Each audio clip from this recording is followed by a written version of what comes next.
ಆಕಾಶದ ಮೇಲೆ ನಿರಂತರ ಸ್ಥಾನದಲ್ಲಿ ಲೋಕವನ್ನು ಹೊದ್ದದ ಶಿವನಿಲಯವು ಏಕಾಂತವಾಸದೊಳಗೆ ಕೇಶ್ವರನ ಪೂಜೆ ಓಂಕಾರ ಮಂತ್ರದಲ್ಲಿ ಗೌಪ್ಯ ಗೌಪ್ಯಂ ಗೌಪ್ಯ ಗೌಪ್ಯಂ. ಶ್ರೀ ಗುರು ಬಸವಲಿಂಗ ರೂಪಾಯ ನಮಃ ಶಿವಾಯ. ಆರೋಗ್ಯ ಹಾಗೂ ಆಧ್ಯಾತ್ಮ ಮಾಲಿಕೆ ಅಡಿಯಲ್ಲಿ ನಮ್ಮ ಜೀವನ ಶೈಲಿ ಬದಲಾವಣೆಯಿಂದಲೇ ನಮ್ಮ ಎಲ್ಲ ಸಮಸ್ಯೆಗಳನ್ನು ಪರಿಹಾರ ಮಾಡಿಕೊಳ್ಳಬಹುದು. ಈ ನಿಟ್ಟಿನಲ್ಲಿ ಹಲವು ಸಂಚಿಕೆಗಳಿಂದ ನೀವು ನಮ್ಮೊಂದಿಗಿದ್ದೀರಾ, ಸಂತೋಷ. ಈ ದಿನ ಚೆನ್ನಾಗಿರೋ ಆಹಾರನ ನಾವು ಸ್ವಲ್ಪ ಹೆಚ್ಚು ತಿನ್ಬೋದಾ ಅಂತ. ನಾವು ಈ ಹಿಂದೆ ಆಮ್ಲೀಯ ಪದಾರ್ಥಗಳನ್ನು ಕಡಿಮೆ ಪ್ರಮಾಣದಲ್ಲಿ ತಗೊಳ್ಬೇಕು ಅಂತ ಕೇಳಿದ್ವಿ. ಪ್ರತ್ಯಾಮ್ಲೀಯ ಪದಾರ್ಥ ನಮ್ಮ ತಟ್ಟೆನಲ್ಲಿ 180 ಇರಬೇಕು.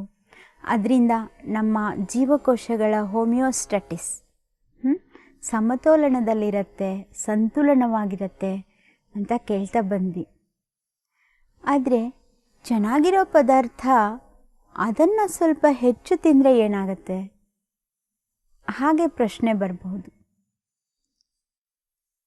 ಸ್ವಲ್ಪ ಪ್ರತ್ಯಾಮ್ಲೀಯವಾದ ಹಣ್ಣು, ತರಕಾರಿ, ಸೊಪ್ಪು, ಗೆಡ್ಡೆ ಇವನ್ನೆಲ್ಲ ಯಥೇಚ್ಛವಾಗಿ ತಗೊಂಡ್ರೆ ಏನೂ ತೊಂದರೆ ಇಲ್ಲ. ಆದರೆ ಹಾಗಂತ ಚೆನ್ನಾಗಿದೆ ಅಂದ್ಕೊಂಡು ಯಾವುದನ್ನು ಜಾಸ್ತಿ ಮಾಡೋ ಹಾಗಿಲ್ಲ. ಇದನ್ನು ನಾವು ತಿಳ್ಕೊಬೇಕು. ಕೆಲವು ಪಾಲಕರು ನನಗೆ ಅವರ ಮಕ್ಕಳ ಕುರಿತು ಸಮಸ್ಯೆಗಳನ್ನು ಹೇಳಿದರು. ಅದರಲ್ಲಿ ಶಶಾಂಕ ಮತ್ತು ನಯನ್ ಅಂತ ಇಬ್ಬರು ವಿದ್ಯಾರ್ಥಿಗಳು, ಅಷ್ಟೇ SSLC 8ನೇ ಕ್ಲಾಸು ಹಾಗೆ ಮಕ್ಕಳು. ಒಳ್ಳೆಯ ತಂದೆ ತಾಯಿಗಳು, ಪರಿಸರದಲ್ಲಿ ಬೆಳೆದಿದ್ದಾರೆ. ಅವರು ಸ್ಕೂಲ್ಗೂ ಚೆನ್ನಾಗಿ ಹೋಗ್ತಾರೆ. ಏನು ಸಮಸ್ಯೆ ಅಂತ ಕೇಳಿದರೆ ಅಲರ್ಜಿ ಸಮಸ್ಯೆಗಳು. ಅದು ಚರ್ಮ ಅಲರ್ಜಿ ಇರಬಹುದು, ಶೀತ ಅಲರ್ಜಿ ಇರಬಹುದು, ಅಥವಾ ಏನೂ ಇರಲ್ಲ, ಸುಮ್ಮನೆ ಪರೀಕ್ಷಾ ಸಮಯ ಬಂತು ಅಂತ ಅನ್ನುವಾಗೆಲ್ಲ ನೆಗಡಿ, ಕೆಮ್ಮು, ಜ್ವರ, ಹೊಟ್ಟೆ ನೋವು ದಿಢೀರಾಗಿ ಬಂದುಬಿಡುತ್ತೆ. ಆ ಥರ ಸಮಸ್ಯೆಗಳು ಇವೆಲ್ಲ ಯಾಕೆ ಬರ್ತವೆ? ವರ್ಷ ಎಲ್ಲ ಚೆನ್ನಾಗಿ ಮಕ್ಕಳು ಓದಿರ್ತಾರೆ, ಆದರೆ ಪರೀಕ್ಷಾ ಸಮಯ ಬಂತು ಅಂದಾಗ ಇನ್ನೇನು ಚೆನ್ನಾಗಿ ಪರೀಕ್ಷೆನ ಎದುರಿಸಿ ಒಳ್ಳೆ ಅಂಕ ತಗೊಳ್ಬೇಕು ಅಂತ ಇರುವಾಗ ಏನಾದರೂ ಒಂದು ಶಾರೀರಿಕ ಸಮಸ್ಯೆ ಕಾಣಿಸ್ಕೊಂಡು ಮಕ್ಕಳು ಪರೀಕ್ಷೆನ ಚೆನ್ನಾಗಿ ಮಾಡಬೇಕು ಅನ್ನೋ ಧೈರ್ಯನ ಅದು ಕಡಿಮೆ ಮಾಡುತ್ತೆ. ಮತ್ತು ಬರುವಷ್ಟು ಅಂಕಗಳು ಬರದ ಹಾಗಾಗತ್ತೆ. ಇಂಥ ಎಲ್ಲ ಸಮಸ್ಯೆಗಳು ಈ ಮಕ್ಕಳೇ ಎದುರಿಸ್ತಾ ಇದ್ದಾರೆ. ಹಾಗೆಯೇ ಸುಮಾರು ಮಕ್ಕಳಿಗೆ ಇದು ಸಮಸ್ಯೆ ಇರುತ್ತೆ. ವರ್ಷ ಎಲ್ಲ ಚೆನ್ನಾಗಿ ಓದ್ತಾರೆ, ಇನ್ನೇನು ಪರೀಕ್ಷೆ ಬಂತು ಅಂದಾಗ ಏನೋ ಒಂದು ಸಮಸ್ಯೆ, ಏನೋ ಒಂದು ಕಾಯಿಲೆ ಕಾಣಿಸ್ಕೊಂಡು ಬಿಡುತ್ತೆ. ಆವಾಗ ಪಾಲಕರು ಅಂದ್ಕೊಳ್ತಾರೆ ಮಗು ಪರೀಕ್ಷಾ ಒತ್ತಡಕ್ಕೆ ಒಳಗಾಗಿ ಸಮಸ್ಯೆ ಆಗಿದೆ ಅಂತ. ಆವಾಗ ಮಕ್ಕಳ ಮೇಲೆ ತುಂಬ ಪ್ರೀತಿ ಇರೋ ಪಾಲಕರು ಡಾಕ್ಟ್ರ್ ಹತ್ರ ಹೋಗ್ತಾರೆ, ಏನೋ ಔಷಧ ಉಪಚಾರ ಮಾಡ್ತಾರೆ, ಮಾತ್ರೆ ತಗೊಳ್ತಾರೆ. ಮಕ್ಕಳು ಮಾತ್ರೆ ತಗೊಂಡ್ಬಿಟ್ಟು ಡಾಕ್ಟ್ರ್ ಏನು ಹೇಳ್ತಾರೆ, ಈ ಮಾತ್ರೆ ತಗೋ, ನೀನು ಚೆನ್ನಾಗಿ ಊಟ ಮಾಡಬೇಕು ಅಂತ ಹೇಳ್ತಾರೆ. ಇಲ್ಲಿ ವಾಸ್ತವ ಏನು ಗೊತ್ತಾ?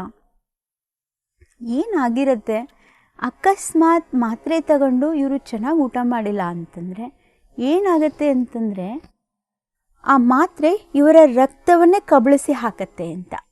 ಅದು ವೈದ್ಯರಿಗೆ ಗೊತ್ತಿರುತ್ತೆ. ಆ ರಕ್ತನೇ ಕುಡಿಯುತ್ತೆ ಈ ಮಾತ್ರೆ. ಅದಕ್ಕೋಸ್ಕರ ನೀನು ಮಾತ್ರೆಗೋಸ್ಕರನಾದರೂ ಚೆನ್ನಾಗಿ ಊಟ ಮಾಡಬೇಕು ಅಂತ ಹೇಳ್ತಾರೆ. ಆದರೆ ವಾಸ್ತವ ಏನಿರುತ್ತೆ, ಆ ಸ್ಥಿತಿನಲ್ಲಿ ಮಗುಗೆ ಊಟ ಬೇಕಿರಲ್ಲ.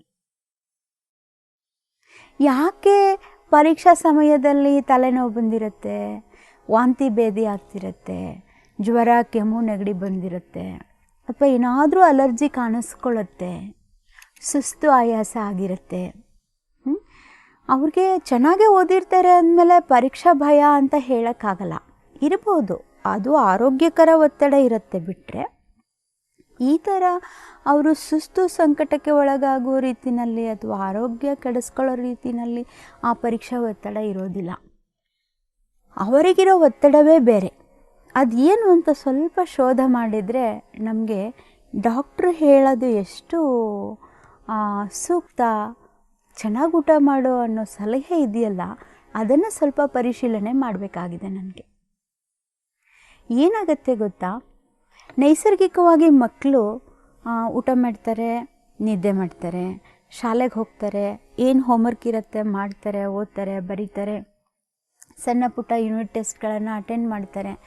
ಇನ್ನೇನಪ್ಪ ಫೈನಲ್ ಎಕ್ಸಾಮ್ ಬಂದಿದೆ ಅಂತಂದಾಗ, ಇನ್ನೇನು ಒಂದು 2-3 ತಿಂಗಳಿದೆ ಅಂತಂದಾಗ ಏನು ಮಾಡ್ತಾರೆ ಮಕ್ಕಳು ಅಂತಂದರೆ ಸ್ವಲ್ಪ ನಿದ್ದೆ ಕೆಡ್ತಾರೆ. 10 ಗಂಟೆಗೆ ಮಲ್ಕೊಳ್ಳೋ ಮಕ್ಕಳು 11 ಗಂಟೆಗೆ ಮಲ್ಕೋತಾರೆ. ಇನ್ನೂ ಕೆಲವು ಮಕ್ಕಳು 12-1 ಗಂಟೆವರೆಗೂ ರಾತ್ರಿ ಎಚ್ಚರಿದ್ದು ಓದ್ತಿರ್ತಾರೆ, ಬರೀತಿರ್ತಾರೆ ಅಂತ. ಹಾಗೆ ನೋಡಿ, ನಾವು ಮಾಡುವ ಊಟಕ್ಕೂ ಮತ್ತು ನಿದ್ರೆಗೂ ಸಂಬಂಧ ಇದೆ.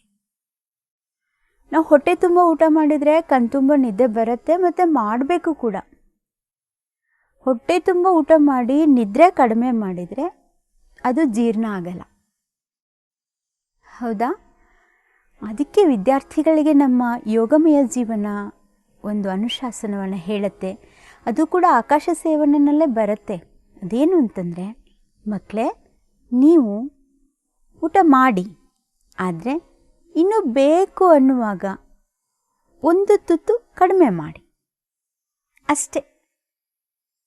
ಇನ್ನು ಹಸಿವೆ ಇದೆ ಅನ್ನುವಾಗಲೇ ಒಂದು ತುತ್ತು ಕಡಿಮೆ ಮಾಡೋದಷ್ಟೇ. ಅರ್ಧ ಹೊಟ್ಟೆ ಊಟ ಮಾಡಿ, ಕಡಿಮೆ ಊಟ ಮಾಡಿ ಹಾಗೆ ಹೇಳ್ತಿಲ್ಲ ನಾನು. ಒಂದು ತುತ್ತು ಕಡಿಮೆ ಊಟ ಮಾಡಿ. ಆಸೆ ಪಟ್ಟು ನೀವೇನು ಒಂದು ತುತ್ತು ಹೆಚ್ಚು ಊಟ ಮಾಡ್ತೀರಲ್ವ, ಅದು ಸಾಕಷ್ಟು ನಿದ್ರೆ ಕೇಳತ್ತೆ ನಿಮ್ಮಿಂದ. ನೀವು ಹೊಟ್ಟೆ ತುಂಬ ಊಟ ಮಾಡ್ತೀರಾ ಅಥವಾ ಒಂದು ತುತ್ತು ಜಾಸ್ತಿನೇ ಊಟ ಮಾಡ್ತೀರಾ ಅಂದ್ಕೊಳ್ಳೋಣ, ಒಳ್ಳೆಯದೇ ಇರ್ಬೋದು ಅದು. ಅದರಲ್ಲಿ ಆಮ್ಲೀಯತೆ ಇಲ್ಲ, ದೋಷಗಳಿಲ್ಲ, ನೀವು ಚೆನ್ನಾಗಿರೋ ಸಮತೋಲನ ಆಹಾರವನ್ನೇ ತಗೊಳ್ತಾ ಇದ್ದೀನಿ ಅಂತಂದರೂ ಕೂಡ ಹೊಟ್ಟೆ ತುಂಬ ಊಟ ಮಾಡಿದರೆ ಅಥವಾ ಒಂದು ತುತ್ತು ಹೆಚ್ಚು ಊಟ ಮಾಡಿದರೆ ಏನಾಗತ್ತೆ ಅಂತಂದರೆ, ನೀವು ಸಾಕಷ್ಟು ನಿದ್ರೆ ಮಾಡಿಲ್ಲ ಅಂತಂದರೆ ಆ ಆಹಾರ ಹೊರಗೆ ಬರೋಕ್ಕೆ, ಅಂದರೆ ಅದು ಜೀರ್ಣ ಆದಮೇಲೆ ವ್ಯರ್ಥ ವಿಸರ್ಜಿಸಲ್ಪಡಬೇಕಲ್ವ, ಬರೀ ಮಲರೂಪದಲ್ಲೇ ವಿಸರ್ಜಿಸಲ್ಪಡಲ್ಲ. ಆಹಾರದ ಸ್ಥೂಲ ಅಂಶ ಮಾತ್ರ ಅದರ ವ್ಯರ್ಥ ಮಲದ ರೂಪದಲ್ಲಿ ವಿಸರ್ಜಿಸಲ್ಪಡುತ್ತೆ. ಇನ್ನೂ ಸೂಕ್ಷ್ಮ ಅಂಶಗಳಿರ್ತವೆ ವಿಸರ್ಜನೆಗೆ ಬೇಕಾಗಿರೋ, ವಿಸರ್ಜನೆ ಆಗಲೇಬೇಕು ಅನ್ನುವಂತಹ ಸೂಕ್ಷ್ಮ ಅಂಶಗಳಿರ್ತವೆ. ಅವೆಲ್ಲ ನೈಸರ್ಗಿಕವಾಗಿ ನಿದ್ರೆಯ ಮೂಲಕ ವಿಸರ್ಜಿಸಲ್ಪಡ್ತಿರ್ತವೆ. ಕೆಲವು ಬೇಡವಾದ ಘಟಕಗಳು ಮೂತ್ರದ ಮೂಲಕ ವಿಸರ್ಜಿಸಲ್ಪಡ್ತವೆ, ಇನ್ನು ಕೆಲವು ಬೆವರಿನಿಂದ ವಿಸರ್ಜಿಸಲ್ಪಡ್ತವೆ. ಹೌದಾ? ಹಾಗೇನೇ ನಿಶ್ವಾಸದಿಂದ ನಾವು ಉಸಿರಾಡಿಸ್ತೀವಲ್ಲ, ಉಸಿರಿನ ಹೊರ ಹಾಕುವ ಮೂಲಕ ವಿಸರ್ಜನೆ ಆಗ್ತಾ ಇರುತ್ತೆ. ಈಗ ನೀವು ಹೊಟ್ಟೆ ತುಂಬ ಊಟ ಮಾಡ್ತೀರಿ, ಒಂದು ತುತ್ತು ಹೆಚ್ಚು ಊಟ ಮಾಡ್ತೀರಿ, ಅದು ಸಾಕಷ್ಟು ನಿದ್ರೆಯ ಮೂಲಕ ವಿಸರ್ಜಿಸಲ್ಪಡಬೇಕು. ನೀವೇನು ಮಾಡ್ತೀರಾ, ಪರೀಕ್ಷೆ ಬಂದ ಹಾಗೆಲ್ಲ ಇನ್ನೇನು 3-4 ತಿಂಗಳಿದೆ ಅಂದಾಗ ನಿದ್ರೆನ ಕಡಿತಗೊಳಿಸ್ತೀರಾ. 1 ಗಂಟೆ 2 ಗಂಟೆ ನಿದ್ರೆ ಕಡಿಮೆ ಆಗುತ್ತೆ. 6 ಗಂಟೆ ನಿದ್ರೆ ಮಾಡೋರು 4 ಗಂಟೆ, 8 ಗಂಟೆ ನಿದ್ರೆ ಮಾಡೋರು 6 ಗಂಟೆ, ಆ ಥರ ನಿದ್ರೆ ಸಮಯ ಕಡಿತ ಆಗ್ತಾ ಬರುತ್ತೆ.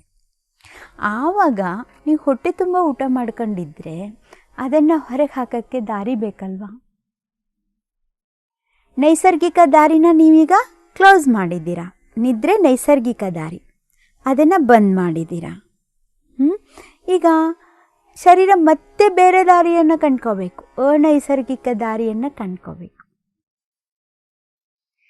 ಆ ಅನೈಸರ್ಗಿಕ ದಾರಿ ಇದೆಯಲ್ಲ, ಅದು ಇದು ಸರಿ ಪರೀಕ್ಷೆ ಬಂದಾಗ ಏನಾದರೂ ಪೆಟ್ಟು ಕೊಡೋದು. ಹೊಟ್ಟೆ ನೋವು ಬಂತು, ತಲೆನೋವು ಬಂತು, ವಾಂತಿ ಭೇದಿ ಆಯಿತು, ಜ್ವರ ಆಯಿತು, ಕೆಮ್ಮು ನೆಗಡಿ ಬಂತು, ಇಂಥದ್ದೆಲ್ಲ ಕಾಣಿಸ್ಕೊಳ್ಳುತ್ತೆ ಅಂತ. ಹಾಗಾದರೆ ಇದು ಪರೀಕ್ಷೆ ಒತ್ತಡವೋ ಅಥವಾ ಹೊಟ್ಟೆ ತುಂಬ ಊಟ ಮಾಡಿದ ಅಥವಾ ಒಂದು ತುತ್ತು ಹೆಚ್ಚು ಊಟ ಮಾಡಿದ ಆಹಾರದ ಒತ್ತಡವೋ? ಹೇಳಿ ನೋಡೋಣ. ಆಹಾರದ ಒತ್ತಡ ತಾನೆ. ಒಂದು ತುತ್ತು ಹೆಚ್ಚು ಊಟ ಮಾಡಿದ ಆಹಾರದ ಒತ್ತಡ. ಹಾಗಾದರೆ ನಾವು ವೈದ್ಯರ ಹತ್ರ ಹೋದಾಗ ಮಾತ್ರೆ ತಗೊಂಡು ಚೆನ್ನಾಗಿ ಊಟ ಮಾಡು ಅಂತ ಹೇಳ್ತಾರಲ್ಲಪ್ಪ, ಆವಾಗ ಚೆನ್ನಾಗಿ ಊಟ ಮಾಡೋದು ಬೇಕಿರತ್ತೋ ಅಥವಾ ಒಂದು ಅರ್ಧ ದಿನ ಊಟ ಇಲ್ದಂಗೆ ಇದ್ಬಿಟ್ರೆ ಎಲ್ಲ ಸಮಸ್ಯೆ ಪರಿಹಾರ ಆಗುತ್ತೋ? ಪರೀಕ್ಷೆ ಟೈಮ್ನಲ್ಲಿ ಊಟ ಇಲ್ದಂಗೆ ಇರೋಕ್ಕಾಗತ್ತಾ? ಆವಾಗ ವಾಸಿ ಆದರೆ ಸಾಕು ಅಂತ ಅನ್ನಿಸ್ತಿರತ್ತೆ. ಹೌದಪ್ಪ ಹೌದು, ಸರಿ ಹಾಗೆ ಮಾಡೋಣ ಅಂತ ಅಂದ್ಕೊಳ್ಳೋಣ. ಪರೀಕ್ಷೆ ಏನು ಒಂದಿನದ? ಮಗು 2-3 ವರ್ಷ ವಯಸ್ಸಿನಲ್ಲಿ ಶಾಲೆಗೆ ಸೇರಿದರೆ ಸುಮಾರು 25-30 ವರ್ಷದವರೆಗೂ ಹಾಗೆ ಓದ್ತಾನೆ ಇರುತ್ತೆ. ಬೆಳವಣಿಗೆ ಆಯಸ್ಸು ಮುಗಿದ್ರೂ ಕೂಡ ಶಾಲೆ ಕಲಿಯೋದು ಮುಗೀತಿಲ್ಲ. ಪ್ರತಿ ತಿಂಗಳು ಪರೀಕ್ಷೆ ಇರುತ್ತೆ, ಪ್ರತಿ ವರ್ಷವೂ ಪರೀಕ್ಷೆ ಇರುತ್ತೆ. ಹಾಗಾದರೆ ಈ ಬೆಳವಣಿಗೆ ವಯಸ್ಸಿನಲ್ಲಿ ಪ್ರತಿ ಪರೀಕ್ಷಾ ಸಮಯಕ್ಕೂ ನಾವು ನೈಸರ್ಗಿಕವಾದ ಶಾರೀರಿಕ ವ್ಯವಸ್ಥೆಯ ಮೇಲೆ ಹೀಗೆ ಆಕ್ರಮಣ ಮಾಡ್ತಾ ಬರ್ತಾ ಇದ್ದರೆ ಏನಾಗಬಹುದು 30 ವರ್ಷಗಳ ನಂತರ?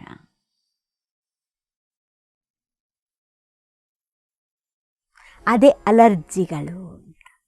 ಇದಾಗಲ್ಲ, ಅದಾಗಲ್ಲ, ಒಗ್ಗದಿರುವಿಕೆ. ಅದು ಡಾಕ್ಟ್ರಿಗೂ ತಿಳಿಯಲ್ಲ ಆವಾಗ.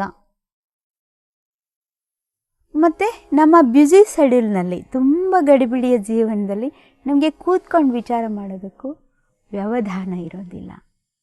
ಆವಾಗ ಸುಮ್ಮನೆ ಮಾತ್ರೆ ತಗೊಳ್ತಾ ಇರೋದು, ಬದುಕನ್ನ ಬಂಡಿನ ಎಳೀತಾ ಇರೋದು. ಈ ಥರ ಆಗಬಾರ್ದು. ಆಗಬೇಕಾ? ಆಗಬಾರ್ದು ತಾನೆ. ಹಾಗಾದರೆ ಒಂದು ಸಣ್ಣ ನಿಯಮ ಪಾಲಿಸೋಣ. ಯಾವ ಮಕ್ಕಳು ಬರೀ ಶಾರೀರಿಕವಾಗಿ ನಾವು ಬೆಳಿಬೇಕಾಗಿಲ್ಲ, ಬುದ್ಧಿನಲ್ಲಿ ಬೆಳಿಬೇಕಾಗಿದೆ, ಅಧ್ಯಯನಶೀಲರಾಗಬೇಕಾಗಿದೆ ಅಂಥ ಮಕ್ಕಳು ನಾವು ಓದಿರೋ ಓದನ್ನು ಅರಗಿಸ್ಕೊಳ್ಳೋದಕ್ಕೆ ನಮ್ಮೊಳಗೆ ಒಂದಿಷ್ಟು ಆಕಾಶ ಬೇಕು. ಆ ಆಕಾಶ ಒಂದು ತುತ್ತು ಕಡಿಮೆ ಊಟ ಮಾಡೋದರಿಂದ ನಮಗೆ ಸಿಕ್ಕತ್ತೆ. ಪರೀಕ್ಷಾ ಸಮಯದಲ್ಲಿ ನಿಮಗೆ ಇಂತಹ ಅವಘಡಗಳು ಉಂಟಾಗದಂತೆ ಅದು ನೋಡಿಕೊಳ್ಳುತ್ತೆ. ಸೂತ್ರ ಸರಳವಾಗಿದೆ ಅಲ್ಲಪ್ಪ? ಸರಿ. ಇನ್ನೂ ಕೆಲವು ಮಕ್ಕಳಿಗೆ ಊಟ ಆದಮೇಲೆ 1 ಗಂಟೆ ಬಿಟ್ಟು ಉಬ್ಬರ ಕಾಣಿಸ್ಕೊಳ್ಳುತ್ತೆ, ಹೊಟ್ಟೆನಲ್ಲಿ ಉಬ್ಬರ ಕಾಣಿಸ್ಕೊಳ್ಳುತ್ತೆ. ಹುಳಿ ತೇಗು, ಕಹಿ, ಆಮೇಲೆ ಗ್ಯಾಸ್ಟ್ರಿಕ್ ಥರ, ಈ ಥರ ಎಲ್ಲ ಸಮಸ್ಯೆಗಳಿರುತ್ತೆ. ಮಕ್ಕಳಿಗಷ್ಟೇ ಅಲ್ಲ, ಇದು ದೊಡ್ಡವರಿಗೂ ಆಗ್ತಿರುತ್ತೆ. ಇದಕ್ಕೆ ಬಹಳ ಸರಳವಾದ ಉಪಾಯ ಇದೆ. ಏನಪ್ಪ ಉಪಾಯ ಅಂತಂದರೆ, ನೀವೇನು ಮಾಡಬೇಕು ಇಂಥ ಸಮಯದಲ್ಲಿ, ಊಟ ಆದ ತಕ್ಷಣ ನೀರು ಕುಡಿಯೋದು ಬೇಡ. ಬಹಳ ಸರಳ ನಿಯಮ. ಊಟ ಆಗಿ ಒಂದು ಅರ್ಧ-ಮುಕ್ಕಾಲು ಗಂಟೆ ಬಿಟ್ಟು ನೀವು ನೀರು ಕುಡ್ಕೊಳ್ಳಿ, ತೊಂದರೆ ಇಲ್ಲ. ಹಾಗಾದರೆ ಊಟದ ತಕ್ಷಣ ನೀರು ಕುಡಿದ್ರೆ ಏನಾಗುತ್ತೆ? ಊಟದ ತಕ್ಷಣ ನೀರು ಕುಡಿದ್ರೆ ನಮ್ಮ ಜೀರ್ಣ ರಸ ಇದೆಯಲ್ಲ, ಅದು ಡೈಲ್ಯೂಟ್ ಆಗತ್ತೆ ಅಂತ, ಅದರ ಶಕ್ತಿ ಕಳ್ಕೊಳ್ಳುತ್ತೆ. ಆ ಶಕ್ತಿ ಉಳ್ಕೊಳ್ಬೇಕಾಗಿತ್ತು ಅಂತಂದರೆ ಒಂದು ಅರ್ಧ-ಮುಕ್ಕಾಲು ಗಂಟೆ ಬಿಟ್ಟು ಕೂತ್ಕೊಂಡು ನಿಧಾನಕ್ಕೆ ನೀರು ಕುಡಿಯೋ ಅಭ್ಯಾಸ ಇಟ್ಕೊಂಡ್ರೆ ಆ ಹೊಟ್ಟೆ ಉಬ್ಬರ, ಮಂದಾಗ್ನಿ ಅಥವಾ ಗ್ಯಾಸ್ಟ್ರಿಕ್ನಂಥ ಸಮಸ್ಯೆಯಿಂದ ಕೂಡ ಪಾರಾಗಬಹುದು ಅಂತ.